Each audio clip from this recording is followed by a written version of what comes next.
Hello, everyone, and welcome to Conversations for the People with Matthew Solomon.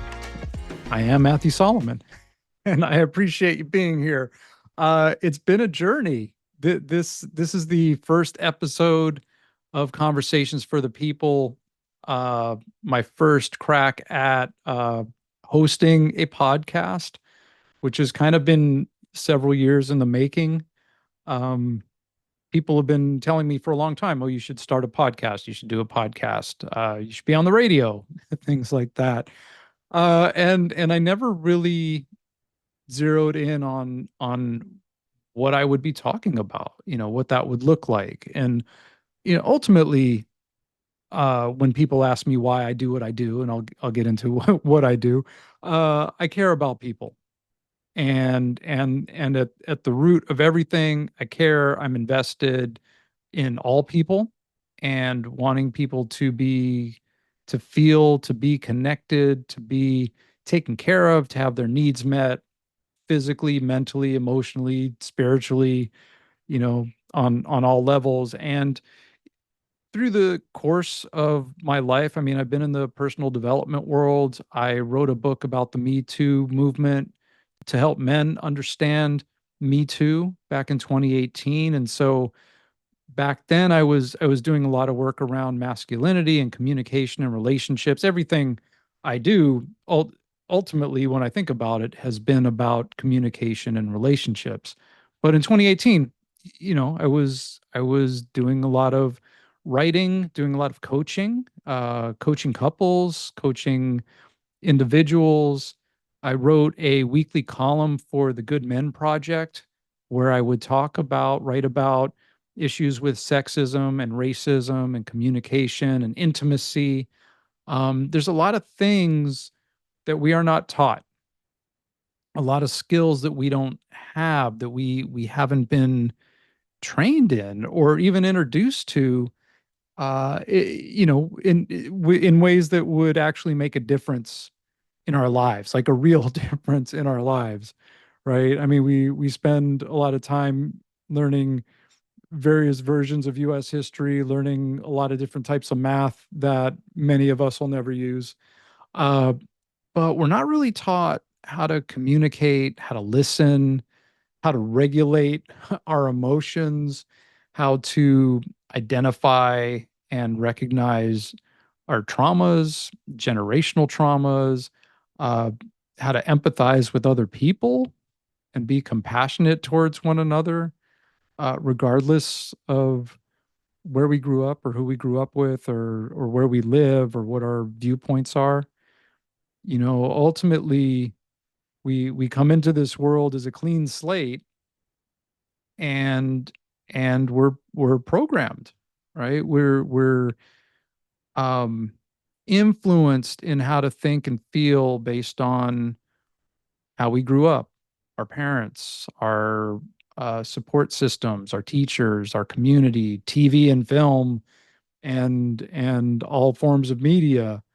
Uh, so we all see the world through a variety of lenses, and a lot of those lenses are strictly interpretations, right? Things that we've been told are so, without really getting down to, okay, what is actually so. And so, like, I remember being in a personal development seminar years ago, and the person leading it, wrote men on the board and was like, okay, whatever comes to your mind, I'm going to write it down. And so he filled it up, everything that people thought about men, judged about men, uh, admired about men, everything, right? Filled up the whole board.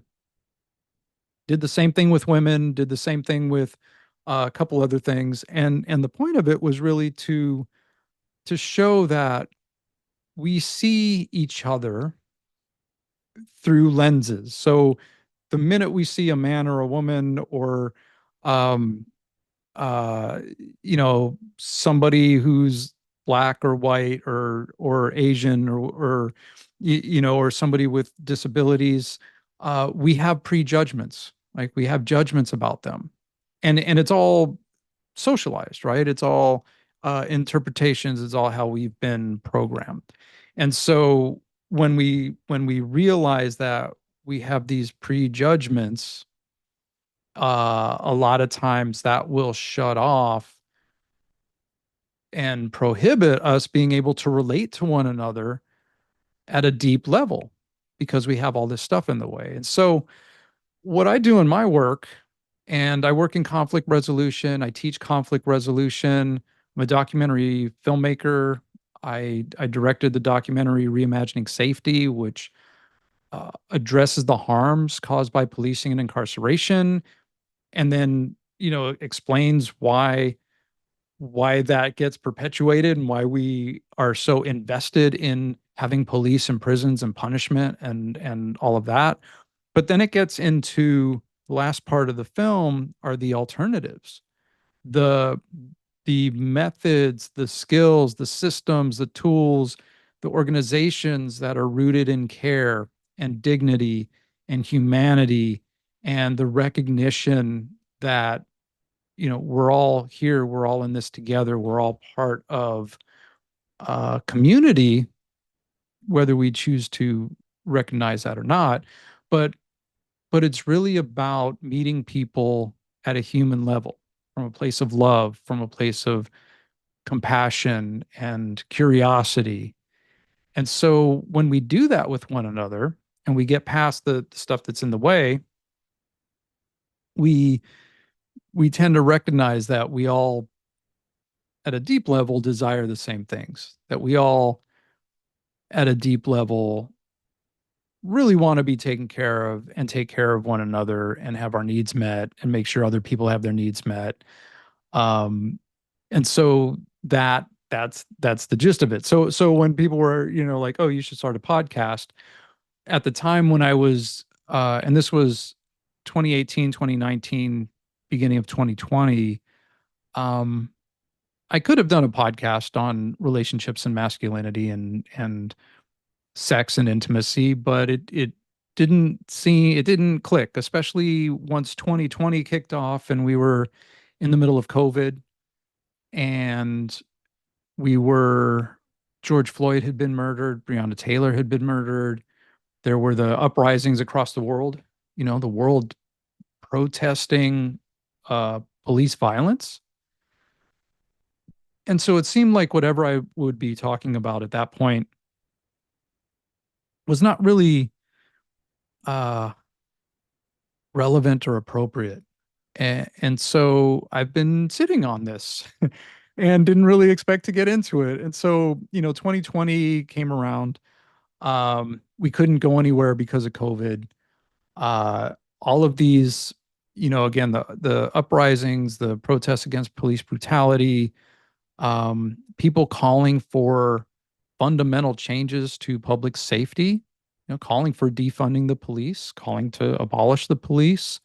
Um, there w- there was a movement for that, and then the pushback was swift, as it usually is whenever there's any progress made in terms of Black liberation and freedom for Black people and brown people, and um, recognizing class structures. Whenever there's a significant push in a positive direction, there has always historically been a swift backlash. And so that happened. And so police weren't defunded. In fact, budgets have increased across the board. Um, Police didn't tone down. There have been more. Last year, 2023, there were over 1,300 people killed by police, which was the most people killed by police within the last 10 to 15 years. Since 2020, those police killings have risen, and there are now 69 cop cities built or being built across the United States. And what's a cop city? People are like, oh, it's a training facility. Well, training for what? Post 2020. What are they training for? And then when you look at the campus protests, college students protesting against genocide, saying, stop killing people, peacefully protesting, by the way. I've been at several encampments. Um, the police response has been swift and violent and in service of the state. So what are they training for? They're training for uprisings. They're training to command and control populations of people, communities of people, which historically, statistically, always falls most heavily on Black and Brown communities, especially the Black community. So, so looking at that, I went 2020. I went back to school, and I thought I was done with the entertainment business. I thought maybe I would get into government or politics or policy or something like that. I actually didn't know what was on the other side. I told the dean, I'm sorry, the department chair and my academic advisor, I'm like, I'm in this master's in public administration program. I know I want to be here. I know I want to learn from you all. I know I want the curriculum, the content, and I don't know what I'm going to do. And they were like, that's great. And it was actually the first time in my life that I didn't know what I was going to do. When I started out as my teenage, like I had wanted to be a professional musician since I was 6. And so out of high school, I went to music school at the USC School of Music. But I was also very interested in sociology and anthropology and societies and why we do the things that we do and how we're structured and why we're structured that way. And I was literally learning about systemic racism in the early 90s uh, when the Rodney King beating happened and the LA riots and then the OJ Simpson trial and then there was the Rampart scandal. And so learning about how there are systems of oppression in place that are being enacted. And one of my sociology professors said this like really incredible thing. She said, the rules and laws in a society are created by the people in power to keep them in power. And for me, it was, big light bulb went off. It's like, oh, okay, that makes sense. That explains all of that. And so fast forward, you know, 30 years, 30 years into this master's in public administration program and the coursework around sustainability, how societies, communities are structured, budgeting, resources, transformational leadership, transformative leadership, all of that I was applying to the issues with policing and incarceration post George Floyd. And not only that, there were several sections within that coursework where we learned about redlining and how freeways, highways have been constructed to isolate certain populations. Um, and so recognizing how interwoven that is and how we could solve homelessness if we wanted to. Um, but it's a policy choice not to, which is what Gina Viola, who's in Reimagining Safety, said in our interview.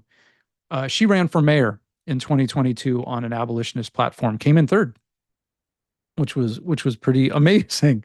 And she said when we were talking about homelessness, she said, "Yeah, it's a policy choice." She didn't know that going in, but politicians can run on it. Communities get uh, rallied around solving it, but it never gets solved.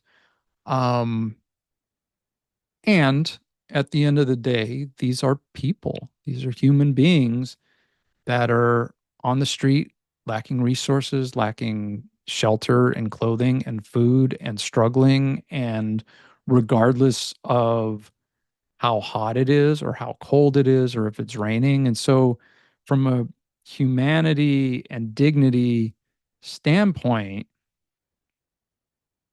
it's it's atrocious that we could solve this and we're not. And we can apply that to a lot of things, right? We could apply that to police killings. Police don't make us safer, and this is statistically shown. The communities with the most resources are the safest, not with the most cops. Um, Prisons, we incarcerate more people than any other country in the world. And according to crime statistics. Like it doesn't matter. And the thing is, like, the crime numbers go up and down regardless of incarceration rates, regardless of how many police are present. The things that actually uh, affect crime and cause what we label crime to go down are resources. When people have their needs met, they're not stealing, they're not committing whatever is labeled as a crime. And there are certainly things that are labeled as criminal activity that, you know, uh, would not require or need any sort of uh, intervention, by the punishment system. So basically, with this podcast, Conversations for the People, with Reimagining Safety, I've been traveling the last year and a half doing screenings. Been all over the country to date. As of this recording, we've done 61 community screenings across the country. And we just had a huge Reimagining Safety festival in Newark, New Jersey, where they did a whole festival around the film with the screening, a panel, art and music exhibitions, and info tables.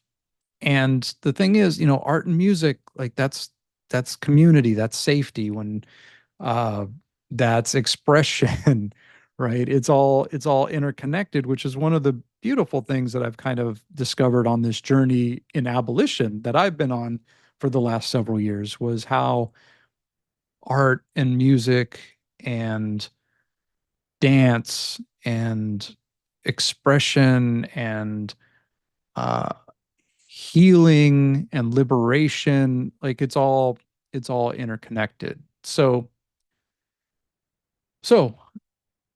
with the folks I've been meeting, when we do these screenings across the country, we always have a screening and then we have a panel. And the panel are usually local organizers, sometimes elected officials, but local organizers, people who are doing work out in the streets with the people, for the people.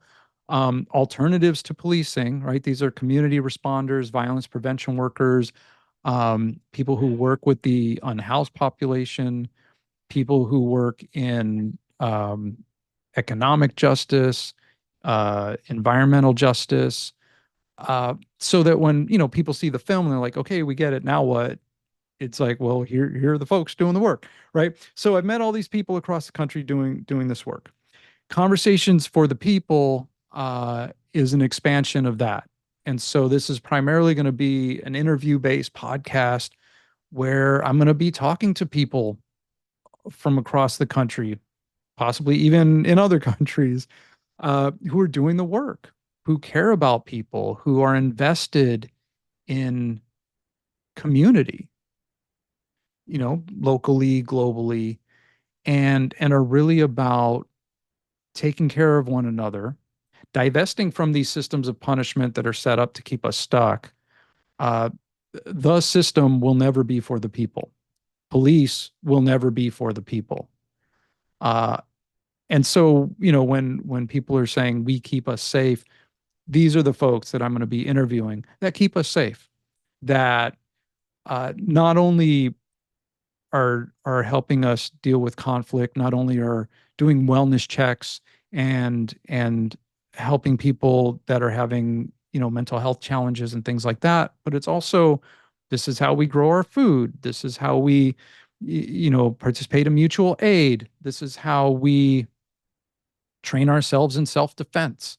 This is how we these are where we get our education, like real political education, not what we've been kind of, through propaganda and other means, what we've been fed through school or fed through the media.